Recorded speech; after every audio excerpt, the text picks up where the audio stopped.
Այն օրենքով, որով դատում ենք Նիկոլին, մենք նույնպես այդ օրենքով դատում ենք չարիքից մաքրվելու եւ դեպի լույսը գնալու, այսպես։ Պետք չի այդ նախադասությունը սխալ կոնտեքստում օգտագործել։ Դա շատ նուրբ նախադասություն է։ Մի դատիր, որ չդատվես։ Այո, ամբողջ քրիստոնեության առանցքը նրա մասին է, որ մենք մաքրվում ենք չարիքից, մենք հասկանում ենք մեր ներսի սխալը եւ գնում ենք մաքրման ճանապարհով։ Սա Նիկոլի մաքրման ճանապարհն է։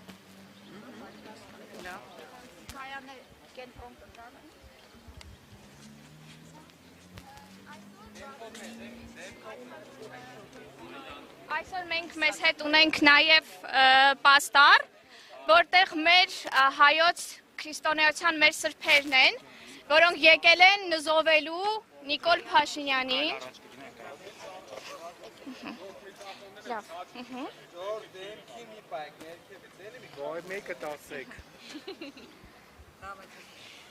Այսօր մենք մեզ հետ բերել ենք պաստար, որով ներկայացնում ենք մեր հայոց սրբերին, որոնք եկել են նզովելու Նիկոլ Փաշինյանին,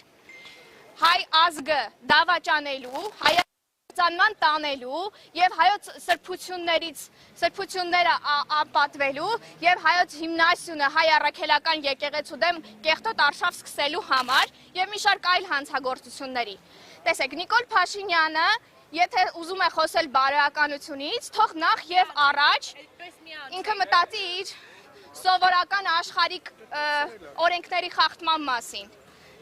Ամբողջ քրեական օրենսգիրքը Նիկոլ Փաշինյանի մասին է։ Ամբողջությամբ խախտել է։ Բազում հոդվածներ կան, որոնցով հենց այսօր ինքը պիտի դատվի։ Իսկ բարոյական դաշտ գնալուց առավել եւս հոգեվոր դաշտ գնալու ինքը ընդհանրապես իրավունք չունի։ Թող նախ եւ առաջ պատասխան տա իր իրավական մեղքերի համար, քրեական մեղքերի համար։ Այսօր ինքը ցիտում է Սուրբ Գիրքը, իրեն իրավունք է վերապահում ցիտելու Սուրբ Գիրքը։ Միակ Սուրբ տեքստը, որ ինքը այսօր պիտի անընդհատ ցիտի, դա ապաշխարության աղոթքն է։ Իր մեղքերի համար, փոխարենը ինքը շարունակում է նորանոր մեղքեր գործել։ Տեսեք, ինքը մեր սրբությունները, այդ բոլոր մեր գեղեցիկ վանքերը, որ ամեն բլրի վրա կան, այդ բոլոր վանքերը, որ խորհրդանշում են մեզ, մեր ազգը, մեր դարերի հավատը, մեր ինքնությունը, ինքը անվանում է ինչ-որ ստորաքարշ բառերով, որը եւ բնորոշում է իրեն, իր շրջապատը, այդ բառերով է անվանում, այստեղ մեր պաստարի վրա մենք ներկայացրել ենք իր խորդանոց չուլանը, որ ինքն է այդ իր բոլոր անպարկեշտ վարքագծով, որ անընդհատ էկրաններին է եւ չէ համաչում անընդհատ իրեն այդպես ցույց է տալիս աչուձախ, իսկ իրական Հայաստանը վանքերի, եկեղեցիների, սուրբ մատուրների Հայաստան է, որից ինքը պիտի անհապաղ իր կեղտոտ ձեռքերը հեռու քաշի,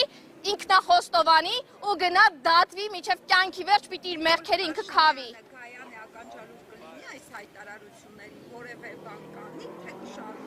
Տեսեք, քանի որ մենք տեսնում ենք, որ իր վրա արդեն ոչինչ չի ազդում, ինքը շարունակում է ստորության սահման ինքը արդեն չունի։ Ամեն անգամ ազգը շոկի մեջ է հայտնվում իր հերթական լկտիության համար։ Ամեն անգամ մի նոր էլ ավելի լկտի հայտարարություն է անում, մի նոր էլ ավելի լկտի պահվածք է դրսևորում։ Դրա համար այդպես շատ դժվար է հուսալ, որ ինքը ի վերջո կհասկանա։ Բայց քանի որ հույս կա, որ ինքը եւս մարդ է,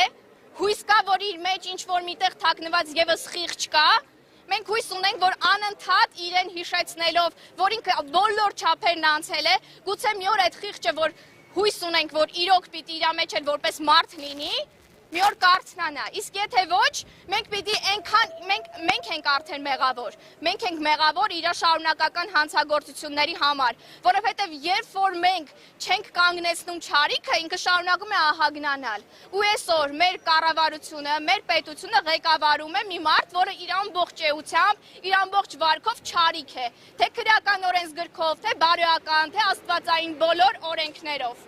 Մենք պիտի այլևս թույլ չտանք, որ ինքը շարունակի մեղքերի մեջ խրվել։ Ինքը եւ իր կենակիցը, եւ իրենց շրջապատը, եւ իրենց կուսակցականները, իրենք բոլորը այդ մեղքերի մեջ թաղված են եւ անպայմանորեն պատասխան են կրելու։